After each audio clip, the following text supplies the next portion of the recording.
नमस्कार स्टूडेंट्स, मैं दीपक रोल अभिव्यक्ति के ऑनलाइन ऐप पे आपका एक बार फिर से स्वागत करता हूँ। आज जो हम टॉपिक डिस्कस करेंगे क्लास के अंदर वो टॉपिक है बौद्ध धर्म। ये अभी आपके रिट के सिलेबस में नया ऐड हुआ है। बौद्ध धर्म, जैन धर्म, महाजनपद काल और कांग्रेस, तो इंडियन हिस्ट्री में न्यू टॉपिक्स ऐड हुए हैं। तो आज जो हम टॉपिक इस क्लास में डिस्कस कर रहे हैं वो है बौद्ध धर्म। चलिए स्टार्ट करते हैं। बौद्ध धर्म जो है, इसके प्रवर्तक यानी जिन्होंने इस धर्म को बनाया वो थे गौतम बुद्ध, या महात्मा बुद्ध भी बोल देते हैं। तो गौतम बुद्ध बौद्ध धर्म के प्रवर्तक थे। गौतम बुद्ध जो है, इनका जन्म ये हुआ है 563 ईसा पूर्व में। तो जन्म हुआ है 563 ईसा पूर्व में। सिंहली ग्रंथ, सिंहली ग्रंथों से मतलब है जो श्रीलंका के ग्रंथ हैं बौद्ध धर्म से संबंधित। तो सिंहली ग्रंथों के अनुसार बुद्ध का जन्म ये हुआ है 624 ईसा पूर्व में। बाकी एक्चुअल यही मानते हैं कि महात्मा बुद्ध का जो जन्म हुआ वो 563 ईसा पूर्व में हुआ है। महात्मा बुद्ध जो है, इनके पिता का नाम ये था शुद्धोधन और इनकी माता का नाम ये था महामाया। तो शुद्धोधन जो थे ये कपिलवस्तु गणराज्य के अंदर शाक्य गण के प्रधान थे, जबकि इनकी जो माता थी महामाया ये संबंधित थी रामग्राम के कौलिय वंश से। तो रामग्राम के कौलिय वंश से संबंधित थी इनकी माता महामाया, और पिता शुद्धोधन जो थे ये कपिल वस्तु गण में शाक्य गण के प्रधान थे। अब आता है बुद्ध का जन्म स्थान।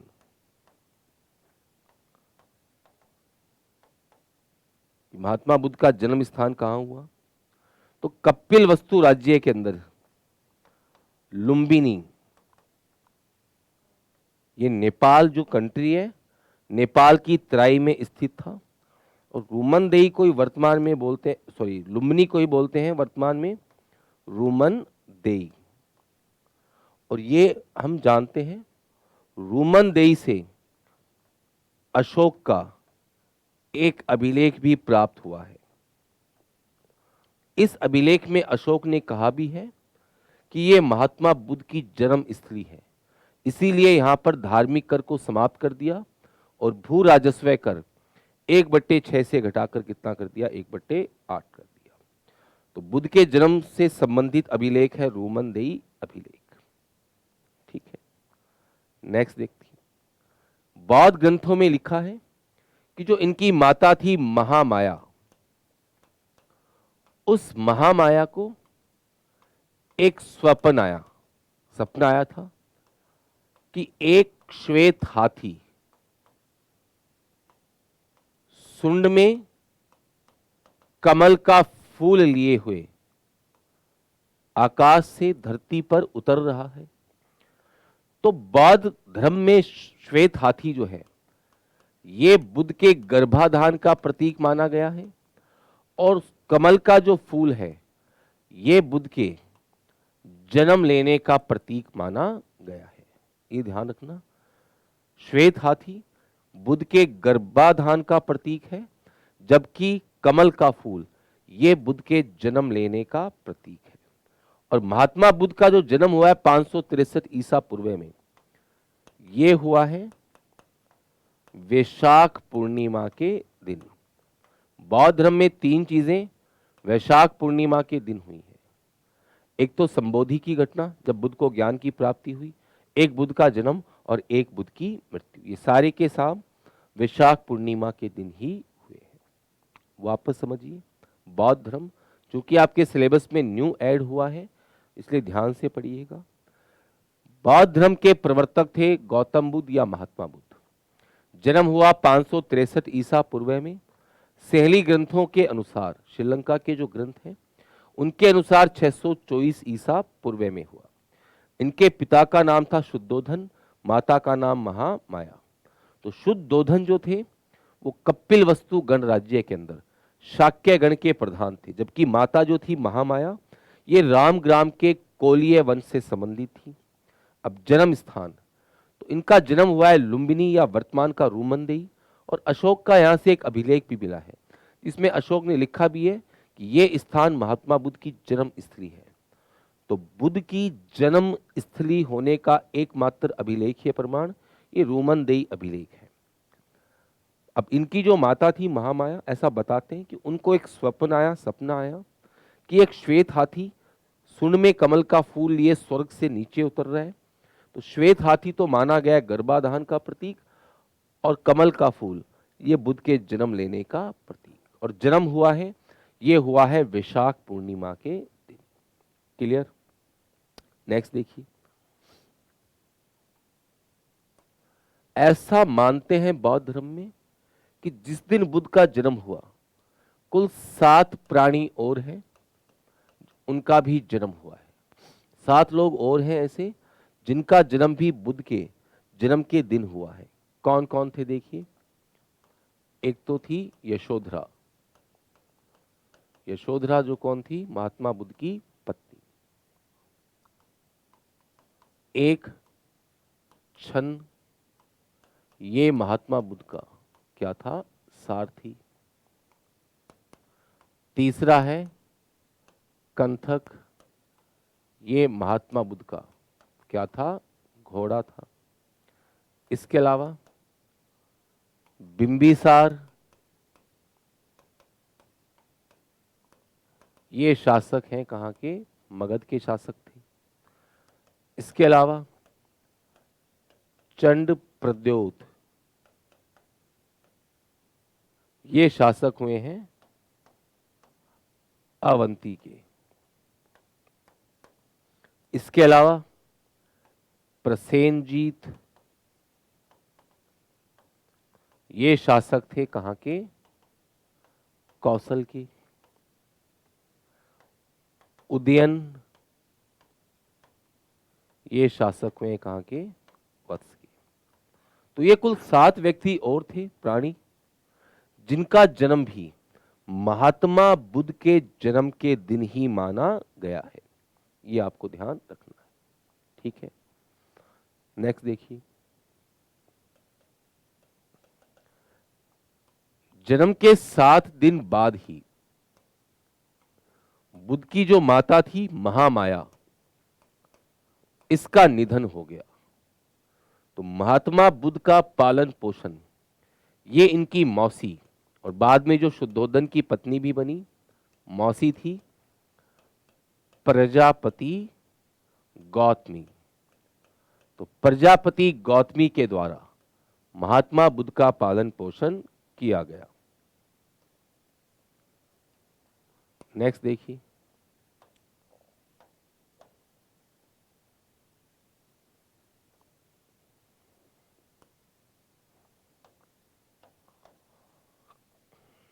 तो इनका जो पालन पोषण हुआ वो इनकी माता प्रजापति गौतमी ने किया। महात्मा बुद्ध का जो गोत्र है ये था गौतम, इसलिए इनको गौतम बुद्ध भी कहा गया है। और महात्मा बुद्ध की बाल्य अवस्था का नाम, बाल्य अवस्था का जो नाम था ये क्या था? सिद्धार्थ।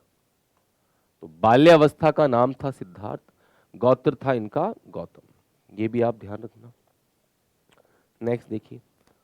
बुद्ध के जन्म के साथ ही उन पर यह माना गया कि कुल 32 गुण हैं, और ऐसा मानते हैं बौद्ध ग्रंथों में कि जो महान व्यक्तित्व होता है उसमें कुल 32 गुण होते हैं। इसीलिए आप देखिए जो अशोक चक्र है, ठीक है ना, उसमें भी कुल कितने तिलियां बनी हुई थी? मूल रूप से 32। वो इन्हीं 32 गुणों का प्रतीक मानी गई है। ये भी ध्यान रखना है आपको, ठीक? नेक्स्ट देखिए। 16 वर्ष की आयु के अंदर जब महात्मा बुद्ध का जन्म हुआ है तो जन्म के साथ ही काल देवल ऋषि, कौंडिन्य और एक हुए हैं ऋषि आतिश। इन्होंने ये भविष्यवाणी की है, काल देवल, कौंडिन्य और ऋषि आतिश, इन्होंने भविष्यवाणी की बुद्ध के लिए कि या तो बहुत बड़ा चक्रवर्ती सम्राट बनेगा या फिर बहुत बड़ा तथागत, तथागत यानी कि सन्यासी। ये भविष्यवाणी की गई काल देवल, कौंडिन्य और ऋषि आतिश के द्वारा। क्लियर? 16 वर्ष की आयु में ही बुद्ध का विवाह हुआ है किससे?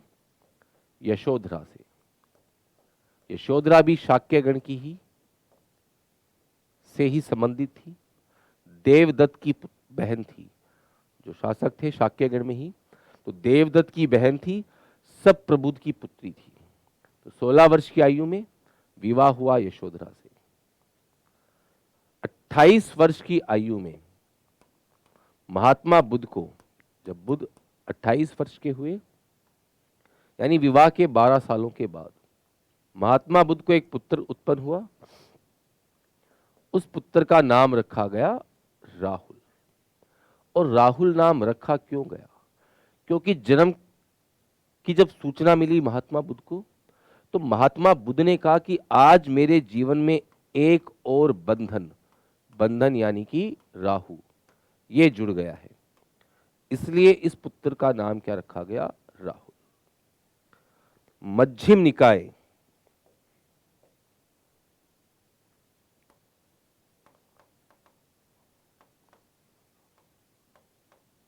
एक ग्रंथ है, बौद्ध ग्रंथ।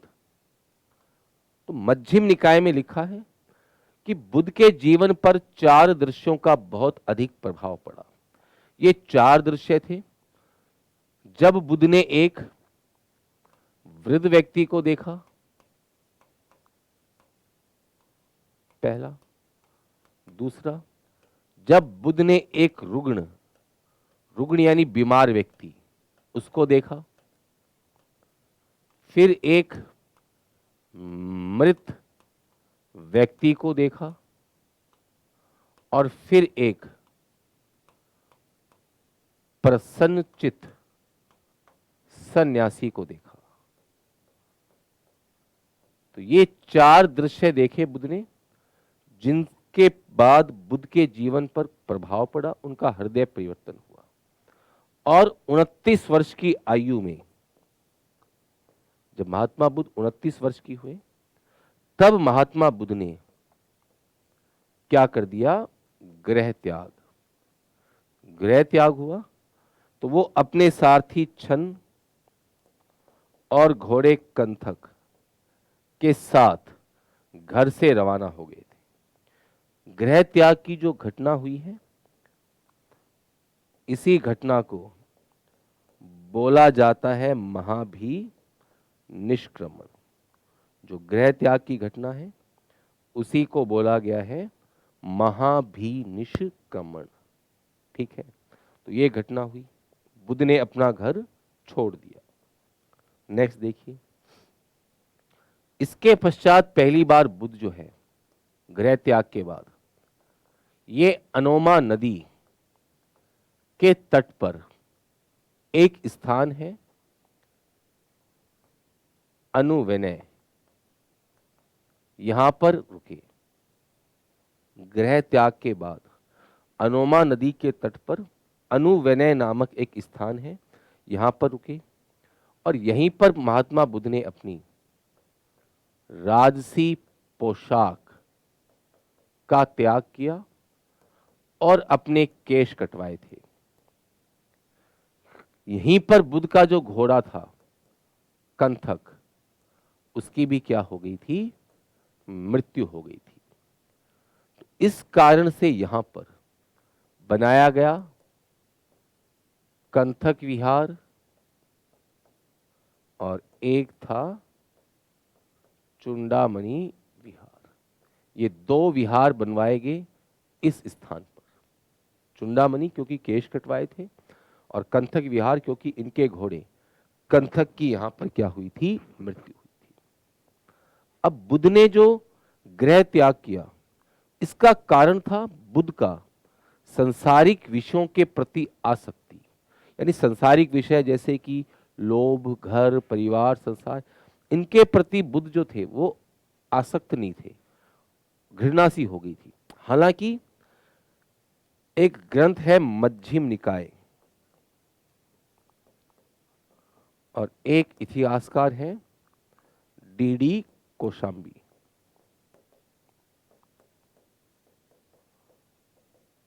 तो इनके अनुसार बुद्ध के गृह त्याग का कारण शाक्य गणराज्य व कोलीय गणराज्य के बीच में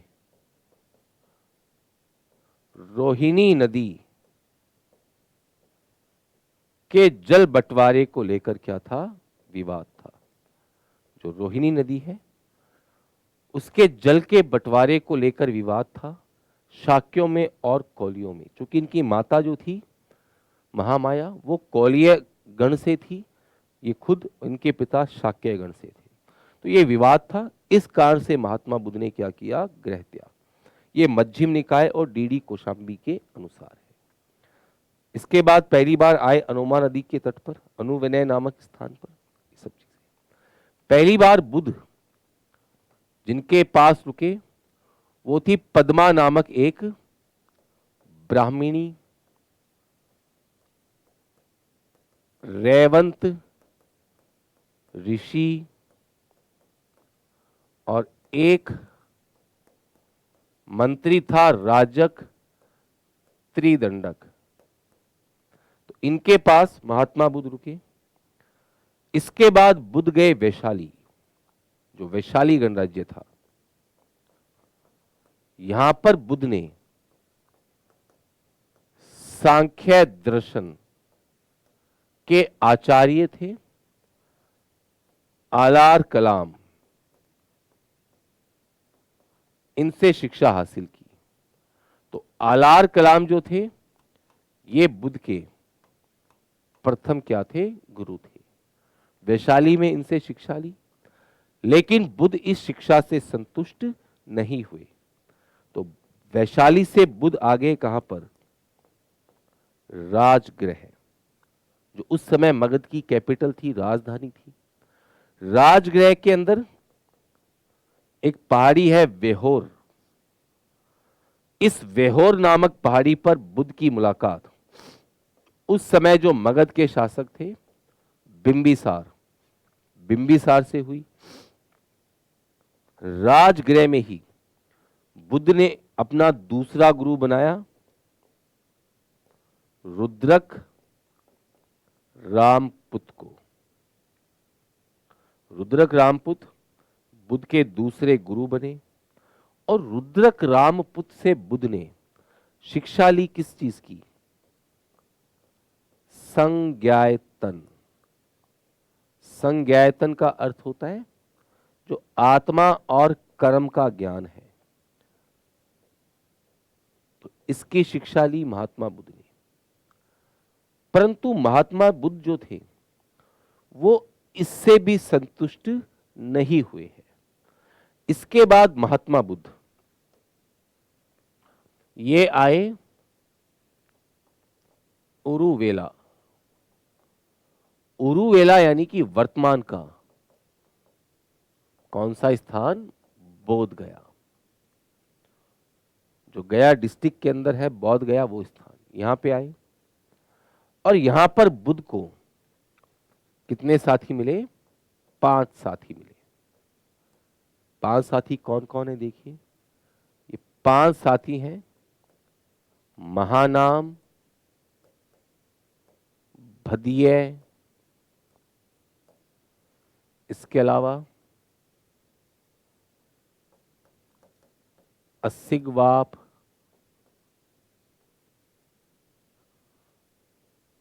असंग और कौंडिन्य। ये 5 साथी मिले महात्मा बुद्ध को। अब महात्मा बुद्ध जो हैं, इन पांचों साथियों के साथ कठोर तपस्या में लीन हो गए। भूखे प्यासे रहकर कठोर तपस्या करने लगे। लेकिन एक दिन महात्मा बुद्ध ने, एक स्त्री थी सुजाता, इस सुजाता नामक स्त्री के हाथों से खीर खाकर निरंजना नदी, निरंजना नदी यानी वर्तमान की पुनपुन या फल्गु नदी के किनारे एक पीपल के पेड़ के नीचे साधना रत हो गए। तो ये पांचों साथी इस चीज से नाराज हुए कि बुद्ध ने उनकी तपस्या भंग कर दी, साथ छोड़ दिया। तो ये पांचों साथी जो थे, ये फिर उरुवेला से कहां चले गए? ऋषि पतन। ऋषि पतन यानी कि वर्तमान का कौन सा स्थान? सारनाथ। ये पांचों व्यक्ति यहां आ गए।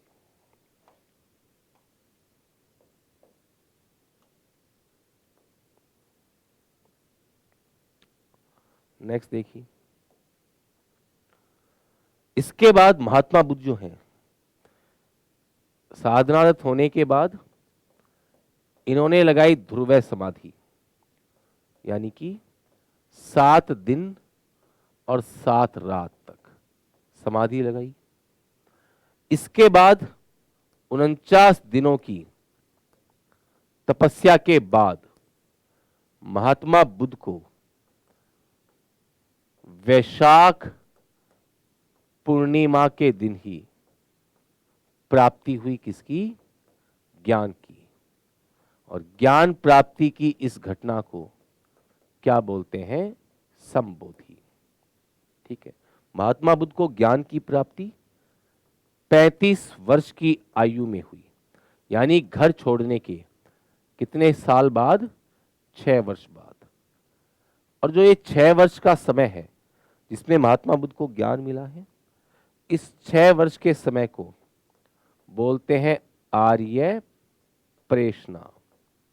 तो ये 6 वर्षों का जो समय है जिसमें महात्मा बुद्ध को ज्ञान की प्राप्ति हुई, इन 6 वर्षों के समय को बोलते हैं आर्य प्रेषणा। तो महात्मा बुद्ध को ज्ञान की प्राप्ति हुई, ज्ञान प्राप्ति की घटना को क्या बोलते हैं? संबोधि। अब महात्मा बुद्ध जब तपस्या कर रहे थे 49 दिनों के अंदर, तब काम देवता जो थे, इन्होंने महात्मा बुद्ध की जो समाधि थी उसमें बाधा उत्पन्न करने का प्रयास किया। बुद्ध को कुल 3 ऐसे दृश्य दिखाए जिससे महात्मा बुद्ध के अंदर तपस्या भंग कर दें। और ये 3 दृश्य थे क्या क्या? वो देखिए। पहला दृश्य था देवदत्त का विद्रोह। देवदत्त कौन था? यशोधरा का भाई, जो इनकी पत्नी थी यशोधरा, उसका भाई। तो दिखाया गया कि देवदत्त ने विद्रोह कर दिया है, शुद्धोदन जो कि बुद्ध के पिता थे उनकी हत्या कर दी है, और यशोधरा को कारागृह में डाल दिया गया। पहला दृश्य ये दिखाया। दूसरा दिखाया भूकंप, बाढ़, इस प्रकार की चीजें। और तीसरा अपनी 3 पुत्रियों, काम देवता ने अपनी 3 पुत्रियों इच्छा, लालसा और प्रसन्नता ये भी भेजी ताकि बुद्ध की तपस्या को भंग किया जा सके। लेकिन बुद्ध की तपस्या भंग नहीं हुई और महात्मा बुद्ध को ज्ञान की क्या हो गई? प्राप्ति। जब महात्मा बुद्ध को ज्ञान प्राप्त हुआ तो 3 चीजों का ज्ञान प्राप्त हुआ। इसी को बोलते हैं त्रिविधान। 3 चीजें कौन कौन सी थी? पहली, महात्मा बुद्ध को ज्ञान हुआ अपने पुनर्जन्म का। दूसरा, महात्मा बुद्ध को दिव्य चक्षु प्राप्त हुए। तीसरा, जो बौद्ध धर्म का मुख्य दर्शन है, प्रतीत्यय समुत्पाद, तो ये त्रिविधान ज्ञान प्राप्त हुआ किसको? महात्मा बुद्ध को। ये ध्यान रखना। अब देखिए ज्ञान प्राप्त हुआ कहाँ है? पीपल के पेड़ के नीचे। और किस स्थान पर? उरुवेला, यानी बौद्ध गया। यहीं पर महात्मा बुद्ध ने पहली बार उपदेश दिया दो बंजारों को। दो बंजारे थे, तपस्सु और भलिक। इन दो बंजारों को अपना पहला उपदेश दिया है। उरुवेला से फिर ये कहां पे आए? ऋषि पतन, यानी कि सारनाथ। यहां के मृगदाव वन के अंदर इन्होंने अपने उन्हीं 5 साथियों को अपना क्या दिया है? उपदेश। जो 5 साथी थे इनके, महानाम, भद्दीय, कौंडिन्य, असिगवाप और असंग, इनको अपना उपदेश दिया। और इस उपदेश में इन्होंने बौद्ध धर्म में जो 4 आर्य सत्य हैं उनके बारे में बताया था। 4 आर्य सत्य क्या क्या होते हैं बौद्ध धर्म में? दुख है, दुख का कारण है, दुख का निवारण है, और दुख निवारण का क्या है? मार्ग है। इसी को बोलते हैं बौद्ध धर्म में 4 आर्य सत्य। कौन कौन से? दुख है, दुख का कारण है, दुख का निवारण है, और दुख निवारण का क्या है? मार्ग है। और ये घटना जो है, जो उपदेश दिया, इसी घटना को बोला जाता है धर्म चक्र प्रवर्तन। तो ये घटना जो है यही कहलाती है धर्म चक्र प्रवर्तन। जो महात्मा बुद्ध ने अपने 5 साथियों को उपदेश दिया था, वो घटना ही क्या कहलाई है? धर्म चक्र प्रवर्तन। ठीक है, ये हो गया ऋषि पतन के अंदर, सारनाथ में। इसके बाद महात्मा बुद्ध जो थे, ये गए वापस वाराणसी। वाराणसी के अंदर एक यश नामक श्रेष्ठी था। ये महात्मा बुद्ध का शिष्य बना सपरिवार। तो यश की जो, और श्रेष्ठी बोलते हैं किसको? व्यापारी को। तो यश की जो पत्नी थी वो महात्मा बुद्ध की पहली क्या बनी है? उपासिका। तो वाराणसी के अंदर यश नामक श्रेष्ठी महात्मा बुद्ध का शिष्य बना सपरिवार। तो यश की पत्नी जो थी, ये महात्मा बुद्ध की प्रथम क्या बनी है? उपासिका। ध्यान रखिएगा। नेक्स्ट देखिए, वाराणसी के अंदर ही महात्मा बुद्ध के अनुयायियों की संख्या 60 के आसपास हुई। तब बुद्ध ने उपदेश दिया बहुजन हिताय बहुजन सुखाय। ये महात्मा बुद्ध ने उपदेश दिया। वाराणसी से ये वापस गए उरुवेला, और रास्ते में इन्होंने 30 भद्र, भद्र मतलब कि सज्जन, लोगों को अपना शिष्य बनाया। उरुवेला और वाराणसी के मार्ग के बीच में उरुवेला पहुंचकर लगभग 1000 कश्यप थे, इनको अपना शिष्य बनाया। उरुवेला से फिर महात्मा बुद्ध वापस कहां गए? राजगृह। राजगृह में महात्मा बुद्ध के शिष्य बने मगध के शासक बिंबिसार। बिंबिसार की एक पत्नी थी क्षेमा, एक पुत्र था अभय। ये सब महात्मा बुद्ध के क्या बने? शिष्य बने। अब देखिएगा यहां पर बिंबिसार का जो राज्य वैद्य था जीवक, जीवक को महात्मा बुद्ध की चिकित्सा के लिए भेज दिया था बिंबिसार ने। राजगृह में ही बुद्ध के 2 प्रमुख शिष्य और बने हैं। ये हैं सारीपुत्र और मोद गलायन, ये भी महात्मा बुद्ध के क्या बने? शिष्य। सबके सब कहां बने हैं? राजगृह में, जो मगध की राजधानी थी उस समय, वहीं पर उनके शिष्य बने। इसके बाद देखिए, राजगृह से महात्मा बुद्ध ये गए कहां?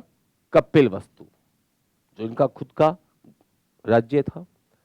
और कपिलवस्तु में महात्मा बुद्ध के शिष्य बने इनके पिता शुद्धोधन, इनकी जो माता थी प्रजापति गौतमी, वो भी शिष्य बनी। इनकी पत्नी यशोधरा, इनका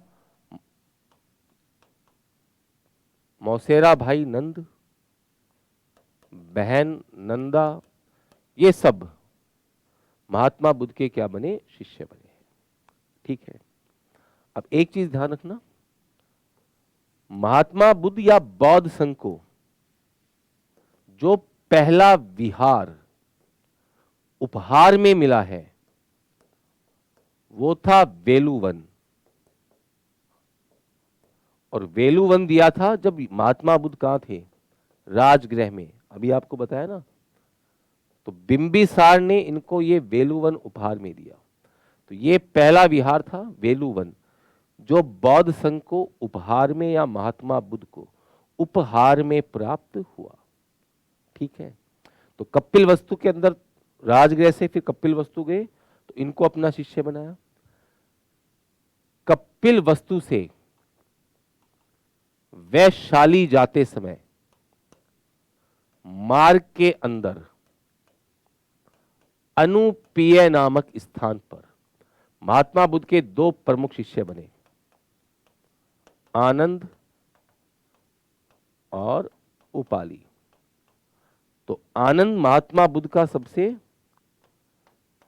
प्रिय शिष्य था और उपाली जो है ये महात्मा बुद्ध का सबसे प्रधान शिष्य था। ये दो शिष्य बने अनुपेय नामक स्थान पर कपिल वस्तु से वैशाली जाते समय।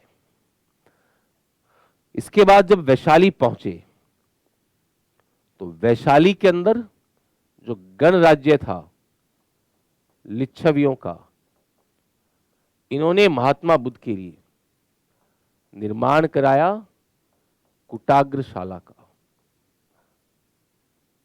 कहां पे करवाया? वैशाली के अंदर। वैशाली में गणराज्य था लिच्छवियों का। वैशाली के अंदर ही इनकी शिष्या बनी प्रसिद्ध नगर वधु आम्रपाली। एक नगर वधु थी आम्रपाली, और आम्रपाली ने महात्मा बुद्ध को या बौद्ध संघ को आम्रपाली का विहार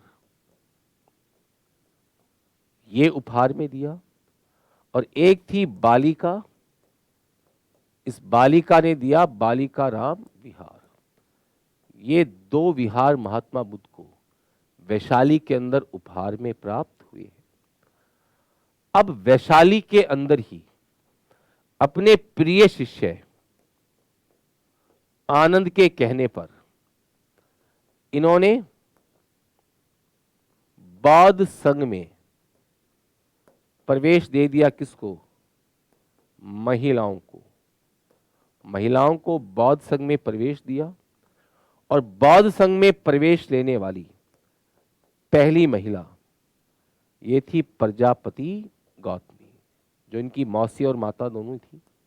तो बौद्ध संघ में प्रवेश लेने वाली पहली महिला ये थी प्रजापति गौतमी। अब वैशाली के अंदर ही महात्मा बुद्ध की मुलाकात ये हुई है अनाथ पिंडक नामक एक श्रेष्ठी से। मुलाकात वैशाली के अंदर हुई और अनाथ पिंडक ने उस समय जो कौशल महाजनपद था उसकी जो राजधानी थी श्रावस्ती, यहां पे महात्मा बुद्ध को एक विहार उपहार में दिया। और ये विहार कौन सा था? जैतराम विहार। तो ये विहार उपहार में दिया राजकुमार जैत से कुल 18 करोड़ स्वर्ण मुद्राओं में खरीदकर। ठीक है। महात्मा बुद्ध ने अपना सबसे अधिक समय कौन से महाजनपद में व्यतीत किया? राज्य में कौशल में। सबसे अधिक उपदेश ये भी दिए हैं कौशल की राजधानी श्रावस्ती में। अपना सबसे अधिक वर्षा काल ये भी कहां बिताया है? श्रावस्ती में। इसके अलावा भी महात्मा बुद्ध के समकालीन कई शासक उनके धर्म से प्रभावित थे, शिष्य बने। जैसे कि वत्स का शासक उदयन, इसे बौद्ध धर्म में शिक्षित किया है पिंडोला ने। अवंती का शासक हुआ है चंड प्रद्योत, इसने भी महात्मा बुद्ध को बुलाया था, लेकिन अस्वस्थ होने के कारण जा नहीं पाए। तो इन्होंने भेजा था अपने शिष्य महाकात्यायन को, और महाकात्यायन ने ही बौद्ध धर्म में दीक्षित किया चंड प्रद्योत को। इसके अलावा कौशल का शासक ये था प्रसेनजीत, इसको बौद्ध धर्म में दीक्षित किया है किसने? क्षेमा ने, जो बिंबिसार की पुत्री थी, तो इसने बौद्ध धर्म में दीक्षित किया। महात्मा बुद्ध जो थे ये बीमार हुए वैशाली के अंदर। वैशाली के वेलू ग्राम में महात्मा बुद्ध बीमार हुए। तो बीमार होने के बाद महात्मा बुद्ध आगे पावा। पावा के अंदर चंद नामक एक लुहार था।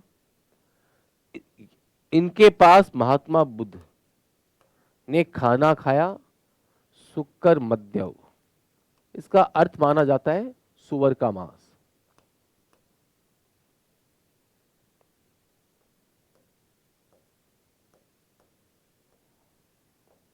तो सुक्कर मद्यव या सुअर का मांस ये महात्मा बुद्ध ने खाया। इसके बाद महात्मा बुद्ध को रक्त विकार या हो गया था कौन सा रोग? पेशीच रोग।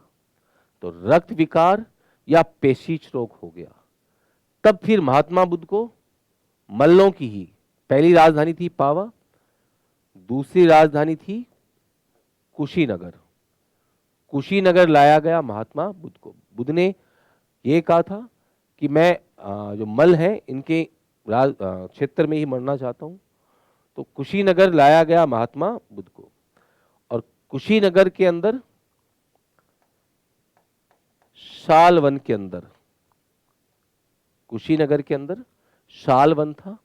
यहां पर इन्होंने अपना अंतिम उपदेश ये दिया है किस व्यक्ति को? सुभद्र को। सुभद्र वो अंतिम व्यक्ति था जिसने महात्मा बुद्ध का उपदेश सुना है। ठीक है। और इस उपदेश में कहा था कि सभी सांघातिक पदार्थों का विघटन निश्चित होता है। ठीक है। सांघातिक पदार्थ जो हैं, जो भी है, इनका विघटन निश्चित रूप से होता है। ये इनका अंतिम क्या था? उपदेश था। और कुशीनगर के अंदर ही 483 ईसा पूर्व में 80 वर्ष की आयु में महात्मा बुद्ध का क्या हो गया? निधन हो गया। महात्मा बुद्ध का जो निधन हुआ है, इस घटना को बोला जाता है महापरिनिर्वाण। तो बुद्ध का जो निधन हुआ है, इस निधन की घटना को बोलते हैं महापरिनिर्वाण। नेक्स्ट देखो। अब महात्मा बुद्ध की जो अस्थियां थी, उन अस्थियों को महाकश्यप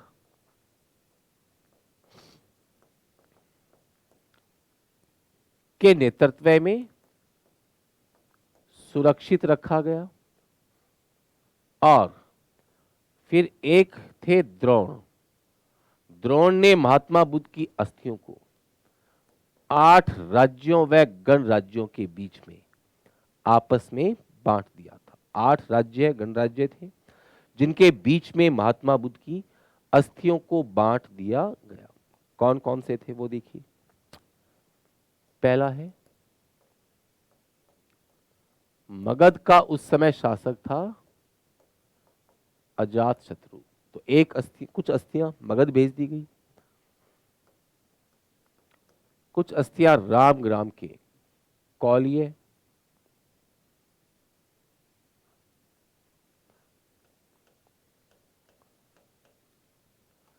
रामग्राम के कौलिय गणराज्य में भिजवा दी गई। कपिल वस्तु के शाक्य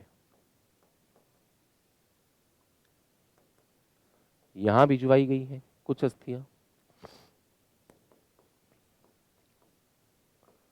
बैठ द्वीप के ब्राह्मण, पावा व कुशीनगर के जो मल थे यहां पे भिजवाई गई हैं। इसके अलावा पिपलीवन, जो पिपलीवन स्थान है वहां के क्या थे, मौर्य।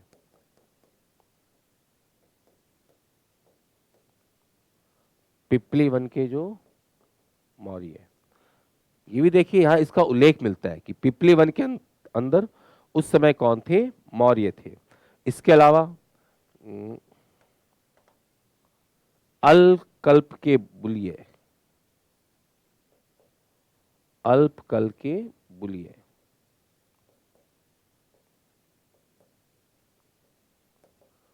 और वैशाली के लिच्छवी।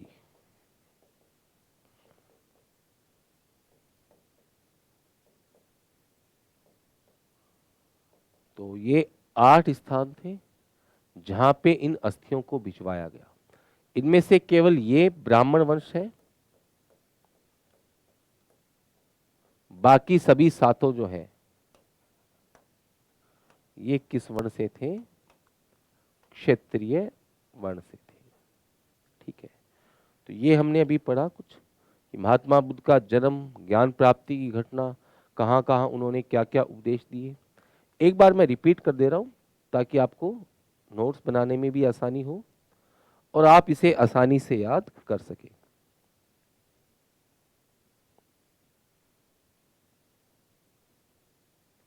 बौद्ध धर्म ये नया टॉपिक है।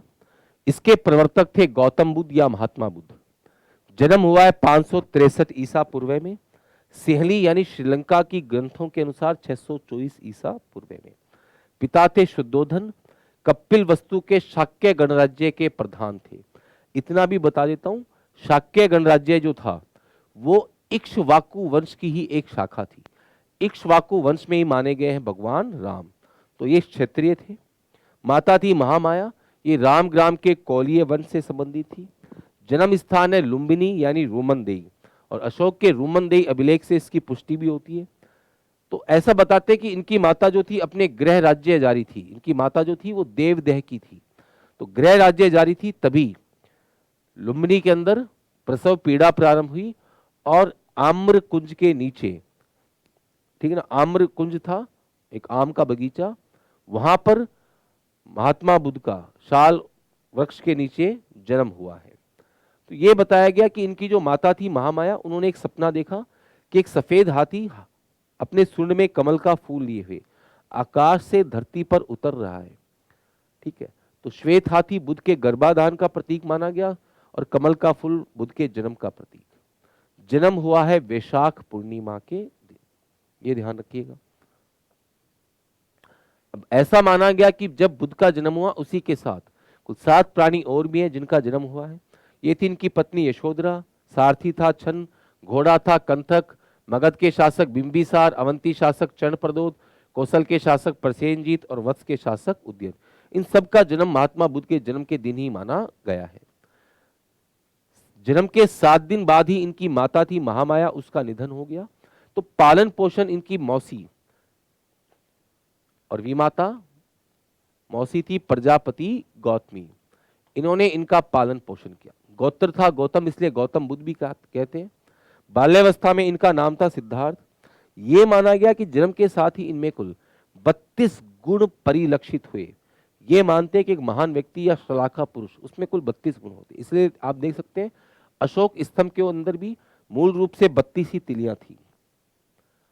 जन्म के साथ ही कालदेवल, कौंडिन्य और ऋषि आतिश ने भविष्यवाणी की कि या तो बहुत बड़ा चक्रवर्ती सम्राट बनेगा या फिर बनेगा तथागत। तथागत यानी कि सन्यासी।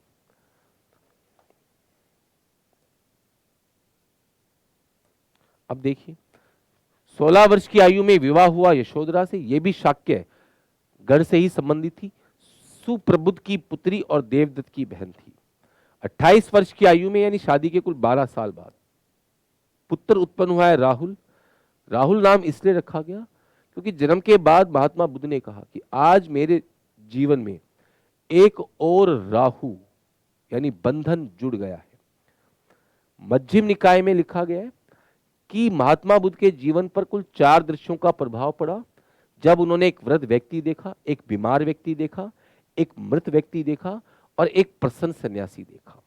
29 वर्ष की आयु में अपने परिवार को छोड़कर गृह त्याग किया, सारथी, छन और घोड़े कंथक के साथ। इस घटना को ही बोलते हैं महाभी निष्क्रमण। गृह त्यागने के बाद, अब गृह त्याग्या क्यों, इसका भी एक कारण बताया है मध्यम निकाय में और डीडी कौशाम्बी में कि शाक्यों और कौलियों के बीच में रोहिणी नदी के जल बंटवारे को लेकर क्या था, विवाद था। गृह त्यागने के बाद अनोमा नदी के तट पर अनुवनय नामक स्थान था। वहां पे राजसी पोशाक का त्याग कर दिया और बाल कटवा लिए। यहीं पर इनके घोड़े कंथक की मृत्यु हुई तो कंथक विहार बना। केश कटवाए इसलिए चुंडामणि विहार। इसके बाद ये पद्मा नामक ब्राह्मणी के घर रुके, रेवंत ऋषि के घर और राजक त्रिदंडक के यहाँ। इसके बाद ये वैशाली आए और सांख्य दर्शन के जो प्रणेता थे आलार कलाम, उनको अपना गुरु बनाया। पहले गुरु यही थे। इसके बाद राजगृह के अंदर वेहोर नामक पहाड़ी पर मुलाकात हुई है बिंबिसार से। राजगृह में इन्होंने अपना गुरु बनाया रुद्रक रामपुत को और इनसे संज्ञायतन यानी आत्मा और कर्म इसकी शिक्षा ली। संतुष्ट हुए नहीं तो आ गए उरुवेला यानी बौद्ध गया। यहां पे इनके 5 साथी बने, महानाम, भद्य, असिगवाप, असंग और कौंडिन्य। इन 5 को ये अपना पहला उपदेश भी दिया था। ये 5 साथी बने।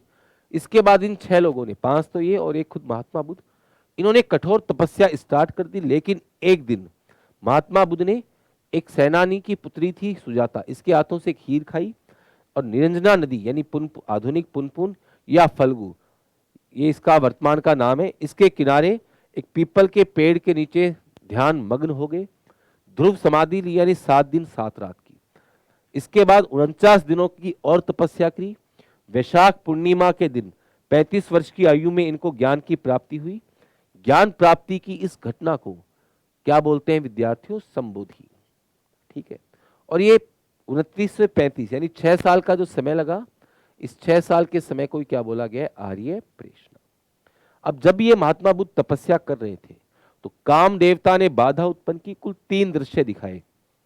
कौन कौन से, कि देवदत्त यानी इनका जो साला था उसने विद्रोह कर दिया, इनके पिता शुद्धोधन की हत्या कर दी और यशोधरा जो इनकी पत्नी थी उसे कारागृह में डाल दिया। दूसरा भूकंप और बाढ़ के दृश्य दिखाए। तीसरा कामदेव ने अपनी 3 पुत्रियों को भेजा पर बुद्ध ने ध्यान भंग नहीं किया। 3 प्रकार का ज्ञान मिला। एक तो बुद्ध को पूर्व जन्म का मिला ज्ञान, दिव्य चक्षु यानी बहुत ही आगे की चीज को पहले से देखना, और एक प्रतीत्य समुत्पाद, इसको हम विस्तार से पढ़ेंगे बौद्ध धर्म के दर्शन में, इसलिए एक बार इतना ही देख लो केवल। ठीक है। इसके बाद उरुवेला में ही बुद्ध ने तपस्सु और भलिक, ये 2 बंजारे थे, इनको अपना पहला उपदेश दिया। इसके बाद महात्मा बुद्ध आए ऋषिपतन यानी सारनाथ। यहां मृगदा वन में जो 5 साथी थे उनको अपना उपदेश दिया। इस उपदेश में बताए 4 आर्य सत्य। कौन कौन से, दुख है, दुख का कारण है, दुख का निवारण है और दुख निवारण का मार्ग है। इसी को बोलते हैं 4 आर्य सत्य। तो ये बताए गए।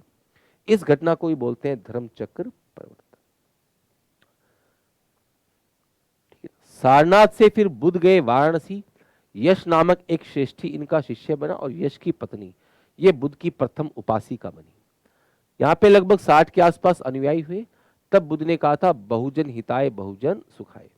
इसके बाद फिर उरुवेला की ओर चल पड़े। मार्ग में 30 भद्र लोगों को शिष्य बनाया। उरुवेला पहुंचकर 100 कश्यपों को। इसके बाद ये गए राजगृह। वापस से मुलाकात हुई बिंबिसार से। बिंबिसार इनका शिष्य बना। बिंबिसार की पत्नी क्षेमा और बिंबिसार का एक पुत्र था अभय, ये भी इनका शिष्य बना। बिंबिसार ने जो इनका राज्य वैद्य था जीवक, उसको बुद्ध का चिकित्सक नियुक्त किया।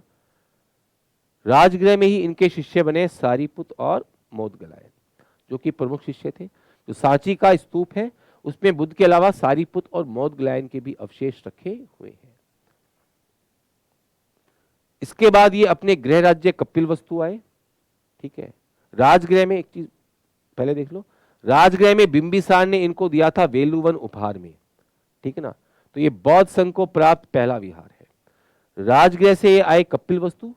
यहाँ पर अपने पिता शुद्धोदन, अपनी माता प्रजापति गौतमी, अपनी पत्नी यशोधरा, चचेरा भाई था नंद, ये सब इनके क्या बन गए, शिष्य बन गए। ठीक है ना। इसके बाद ये आए कपिलवस्तु से वैशाली की ओर। तो कपिलवस्तु से वैशाली के मार्ग में अनुपीय नामक स्थान पर आनंद और उपाली इनके शिष्य बने। आनंद सबसे प्रिय शिष्य था और उपाली सबसे प्रधान शिष्य था, ये आप ध्यान रखना। फिर आगे वैशाली। तो वैशाली के अंदर जो लिच्छवी थे, इन्होंने इनके लिए कुटाग्रशाला का निर्माण कराया। वैशाली में ही प्रसिद्ध नगर वधु थी आम्रपाली, ये इनकी शिष्या बनी और आम्रपाली ने दिया था आम्रपाली का विहार। एक थी बालिका, इसने बालिका राम विहार। वैशाली के अंदर ही अपने प्रिय शिष्य आनंद के कहने पर बौद्ध संघ में महिलाओं को प्रवेश दिया और पहली महिला जिसने बौद्ध संघ में प्रवेश लिया वो थी इनकी विमाता या मौसी प्रजापति गौतमी। वैशाली के अंदर ही अनाथ पिंडक ने मुलाकात की, एक श्रेष्ठी था और इसने कौशल की राजधानी श्रावस्ती में महात्मा बुद्ध या बौद्ध संघ को जेतराम विहार उपहार में दिया। जो राजकुमार जेत था, उस राजकुमार जेत से कुल 18 करोड़ स्वर्ण मुद्राओं में इस स्थान को खरीदकर भेंट किया था। कौशल राज्य में सबसे अधिक उपदेश दिए हैं, समय गुजारा है। कौशल की राजधानी श्रावस्ती में सबसे अधिक वर्षा काल ये महात्मा बुद्ध का व्यतीत हुआ है। वत्सराज उद्यान इसको किया था पिंडोला भारद्वाज ने, बौद्ध धर्म में दीक्षित। अवंती शासक चंद प्रदोत इसे बुद्ध के शिष्य महाकात्यायन ने और कौशल शासक प्रसेनजीत को बिंबिसार की पत्नी क्षेमा ने। वैशाली के वेलू ग्राम में बीमार पड़े तो पावा लाया गया। पावा में रुके तो चंद नामक एक लुहार के घर पर सुक्कर मद्दव यानी सुअर का मांस खाया, बीमार पड़े तो रक्त विकार या पेशी स्ट्रोक हो गया अंदर से। तब इन्हें कुशीनगर ले जाया गया। कुशीनगर के अंदर ही शालवन में इन्होंने सुभद्र को अपना अंतिम उपदेश दिया था और 483 ईसा पूर्व में 80 वर्ष की आयु में इनका कुशीनगर के अंदर ही निधन हुआ। इनके निधन की घटना को बोलते हैं महापरिनिर्वाण। अब महाकश्यप जो थे इन्होंने सुरक्षित रखा इनकी अस्थियों को और द्रोण ने इन अस्थियों को 8 भागों में विभाजित किया। ये 8 थे: मगध के अजातशत्रु, रामग्राम के कौलिय, कपिलवस्तु के शाक्य, बैठदीप के ब्राह्मण, कुशीनगर के मल, पिपलीवन के मौर्य, अलकल्प के बुल्य और वैशाली के लिच्छवी। इनको डिस्ट्रीब्यूट किया गया था महात्मा बुद्ध की अस्थियां। ठीक है ना। तो इस क्लास में हमने इन चीजों को पढ़ा। नेक्स्ट क्लास में हम पढ़ेंगे बौद्ध धर्म का जो दर्शन था, बौद्ध धर्म का जो दर्शन है उसके बारे में 4 आर्य सत्य, अष्टांगिक मार्ग, प्रतित्य समुत्पाद, ये सब चीजें जो हैं ये हम पढ़ेंगे नेक्स्ट क्लास में। ठीक है, धन्यवाद।